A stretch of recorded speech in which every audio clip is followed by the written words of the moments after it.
Bueno, vamos a dar inicio a nuestra primera clase, el gozo camino a la sanidad.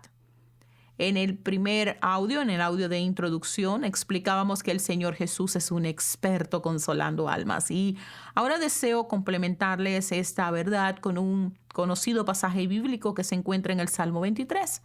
Dice que Él es nuestro pastor, nada nos faltará. Y luego nos enseña que confortará a nuestra alma. Si puedes escribir, subrayar, si estás tomando nota, confortará nuestra alma. Pero además dice, y por favor presta atención a esto, me guiará por sendas de justicias. ¿Recuerdas en el primer audio donde aprendimos sobre Isaías 61? En ese verso, en ese capítulo, nos señala que Él nos convertirá en robles de justicia, plantíos del Señor para mostrar su gloria. Y Él va a mostrar su gloria con lo que hará en tu vida y en la mía. Cuando nosotros somos sanados y Dios nos transforma, nos convertimos en esa vía que el Señor va a usar para ser pioneros y restaurar generaciones antiguas. Cosas que tus antepasados no alcanzaron, tú vas a alcanzar. Dios, por medio de su palabra, dice que Él desea restaurarte para que tú te conviertas en un agente de restauración y los que vengan después de ti no tengan que arrastrar los escombros de tus generaciones antiguas. Tú vas a ser el medio de transformación para la generación que sigue y la que precede. Vas a ser el elemento de influencia a los que antecedieron, pero vas a ser una persona nueva que va a edificar en una forma diferente las generaciones venideras. Eso es reconciliar. Parte de lo que yo quiero enseñarte en esta lección es a ver la paternidad en una forma diferente, entender tu labor como madre, que es esencial.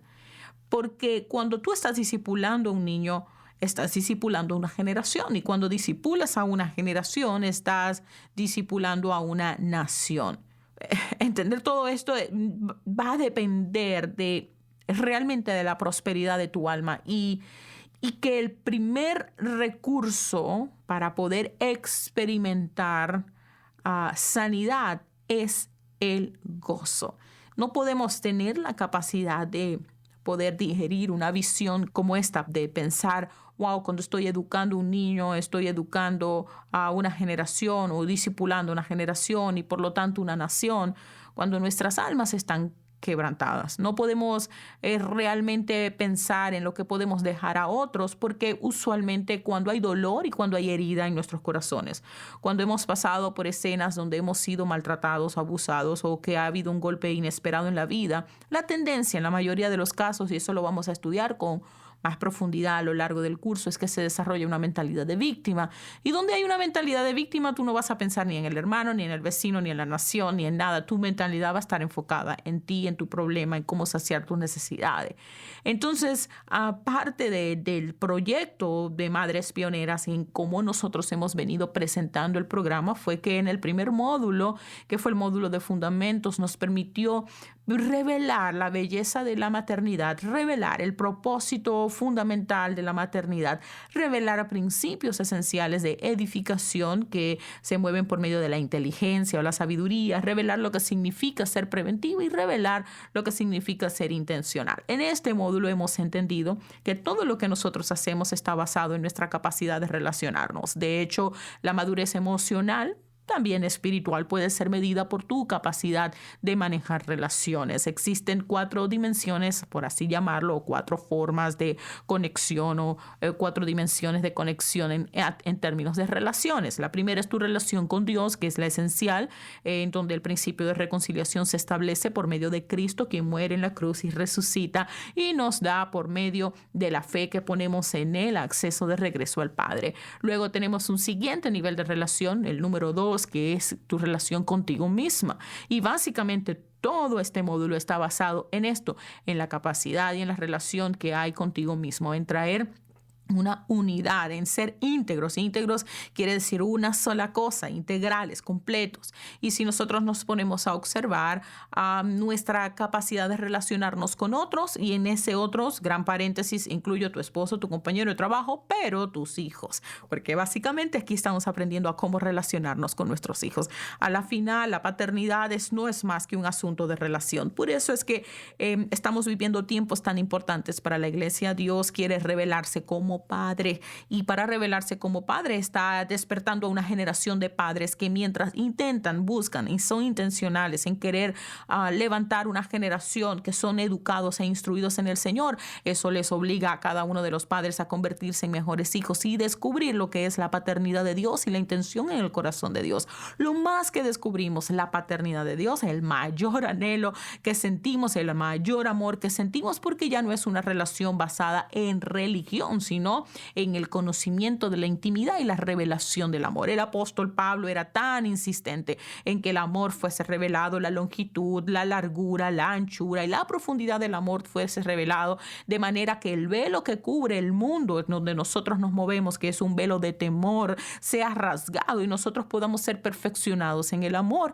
Y esto es básicamente la esencia de lo que es la reconciliación. Cuando tú estás reconciliado contigo misma, uno de los primeros aspectos que van a ser eliminados por medio de la palabra del Señor, que viene a transformar y a mostrarte una nueva identidad en Cristo y un nuevo lugar de pertenencia porque estás en Cristo. Eso trae como consecuencia que tú tienes esa capacidad de amarte a ti misma. Por eso, cuando tú te amas a ti mismo, vas a poder amar a otros. Ciertamente la palabra sí lo dice, y dice: amarás a otros como a ti mismo. ¿Qué pasa cuando hay odio hacia ti mismo? Y vemos, tú haces entrevistas y es impresionante la cantidad de personas que tienen un nivel de rechazo personal, que tienen odio personal, que tienen rechazo por quienes son, por lo que han hecho, por lo que no han logrado alcanzar, por todas las áreas de debilidad que tengan en sus vidas, áreas de vicios que no pudieron superar, y los lleva a un lugar de odio a ellos mismos. Y cuando esa situación está presente, obviamente donde sea que hay self-hatred o odio a sí mismo, siempre va a haber una acusación y una voz de condenación. El escenario perfecto para que el temor se establezca, y ahí es donde entonces nosotros necesitamos corregir la forma en la que estamos relacionándonos o estamos educando o instruyendo a nuestros hijos. Hay dos fuerzas que mueven el mundo: una es el amor y otra es el temor. Cuando nosotros estamos llenos de roturas internas, cuando estamos quebrantados, cuando no buscamos al Señor para que sane nuestro dolor emocional y queremos ministrar desde ese escenario de dolor, miseria o escombros, como dice Isaías 61, usualmente vamos a crear relaciones rotas y vamos a establecer relaciones con nuestros hijos, que establecemos reglas y establecemos formas de corrección porque nos odiamos tanto a nosotros mismos que no deseamos que ellos sean como nosotros somos. Y cada vez que vemos un reflejo en ellos que se parece a lo que nosotros somos o a las áreas de debilidad que nosotros tenemos, de inmediato les tratamos y les corregimos con el mismo odio, el mismo rechazo que nosotros tenemos hacia nosotros mismos. Así que importante es definitivamente este módulo. De este módulo depende el que tú puedas verdaderamente cultivar relaciones sanas. Para poder cultivar relaciones sanas necesitas obligatoriamente tener una reconciliación contigo mismo. Este capítulo es un capítulo de reconciliación contigo. Ahora bien, si me permites, quiero continuar un poco con la idea o retomar el tema de lo que estábamos hablando en Isaías 61. Y quiero explicar por qué árboles y por qué plantíos. En el último viaje que nosotros hicimos a Israel me impactaron muchos aspectos que pude observar de la cultura, y uno de ellos uno de los que me impresionó más fue ver la cantidad de árboles, los plantíos, los pinos que cobijan sus parajes. ¿Sabes por qué me impresionó? Porque Israel es un desierto. Y más impresionante aún es ver cuando nuestro guía, el nativo de la zona, nos explicaba que cada uno de esos árboles, pinos, fueron intencionalmente plantados uno por uno a lo largo de la historia. Algo tan insignificante o normal como es plantar un árbol, algo tan irrelevante quizás para algunos, pero cuando a lo sencillo y a lo cotidiano le ponemos propósito, tiene el potencial de dejar un legado. Esto es justamente lo que estamos haciendo con nuestros hijos, dejando un legado. Este pequeño esfuerzo diario de sembrar su palabra en sus corazones y al mismo tiempo en el tuyo convertirá a nuestros hijos en robles de justicia y plantíos del Señor para mostrar su gloria. Y mientras vas sanando tu alma, restauran los escombros de muchas generaciones. Los ciudadanos de Israel no siembran un árbol para ellos, sino para la generación siguiente. Tus hijos son la generación siguiente. Cuando sanas tu alma, estás haciéndolo para la generación siguiente. Como padres tenemos un gran propósito. La Biblia está llena de ejemplos donde el hombre es comparado con un árbol. Uno de mis preferidos es el Salmo 1:3. Dice, será como árbol plantado junto a corrientes de agua, que da su fruto a su tiempo y su hoja no cae, y todo lo que hace prosperará. Todos los días yo bendigo a mi hija y a mi esposo y anuncio este verso bíblico. El árbol plantado no está en su maceta pequeña, y hablábamos de eso en el módulo de reconciliación, en el módulo de fundamentos, sino que está plantado a la orilla del río. Eso es el equivalente a decir que nosotros estamos plantados en la palabra. Todo árbol necesita agua. El agua es su fuente de alegría y felicidad, ¿cierto? Así que asimismo debe ser para nosotros su palabra. Es el camino al gozo. El profeta Isaías proclama, con gran alegría va a sacar agua de la fuente de salvación. Eso está en Isaías 12:3. Sobre la restauración de la tierra y el pueblo de Israel, profetiza, se alegrarán en el desierto y la soledad. El yermo se gozará y florecerá como la rosa, florecerán profundamente. Y también se alegrará y cantará con júbilo. La gloria del Líbano les será dada, la hermosura del Carmelo y del Sarón. Ellos verán la gloria de Jehová, la hermosura de nuestro Dios. Y habla de la gran salvación de Dios, diciendo, entonces el cojo saltará como un ciervo y cantará la lengua del mudo, porque aguas serán cavadas en el desierto y torrentes en la soledad. Cuando pasas por lugares áridos, terrenos desérticos como Israel, aprendes a apreciar el valor del agua en una forma superior. Y aquí la palabra de Dios desea igualmente mostrarnos que así como los efectos del agua física pueden ayudar a redimir la tierra seca, así su palabra redime nuestros desiertos y nos hace crecer como árboles de justicia. El agua de revelación por medio de la palabra trae vista a nuestros ojos espirituales que antes estaban ciegos. El efecto de la palabra de Dios produce alegría. El profeta Amos dice, he aquí, vienen días, dice el Señor, en los cuales enviaré hambre a la tierra, y no hambre de pan ni sed de agua, sino de oír la palabra del Señor. Eso está en Amos 8:11.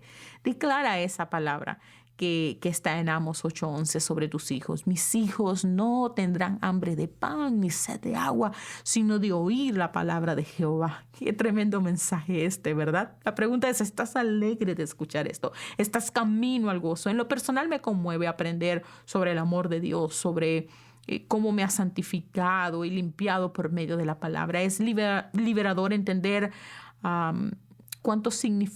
lo que significa la rectitud de Dios en nosotros. Eso trae alegría y es su rectitud y su justificación lo que nos hace árboles de justicia.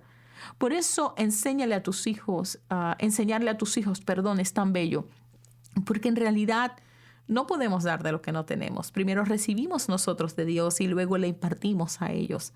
Así que todos terminamos aprendiendo. La palabra de Dios produce alegría, pero muchas veces nos conformamos con los placeres temporales. Para terminar esta sección, deseo preguntarte, si tú sabes, si te pregunto, ¿cómo definirías o qué es vida? ¿Cómo tú la definirías? Y vida en la Biblia es algo bien interesante, porque vida en la Biblia significa placer. Y muchos de ustedes quizás no han podido encontrar el gozo y mucho menos el placer en lo que hacen o en quienes son. Para algunas, las heridas y la condición emocional no les permite gozarse. Por eso debemos comer del árbol de la vida, la palabra de Dios.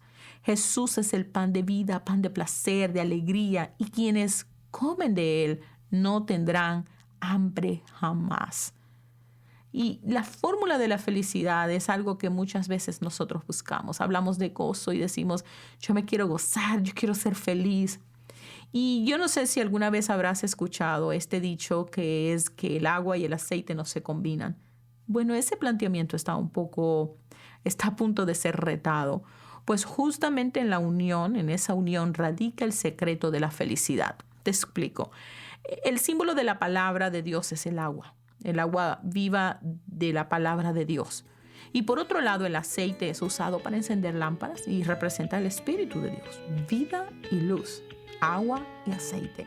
Ambos son necesarios para la plenitud de la comprensión de la abundante alegría, gozo que se encuentra en su presencia.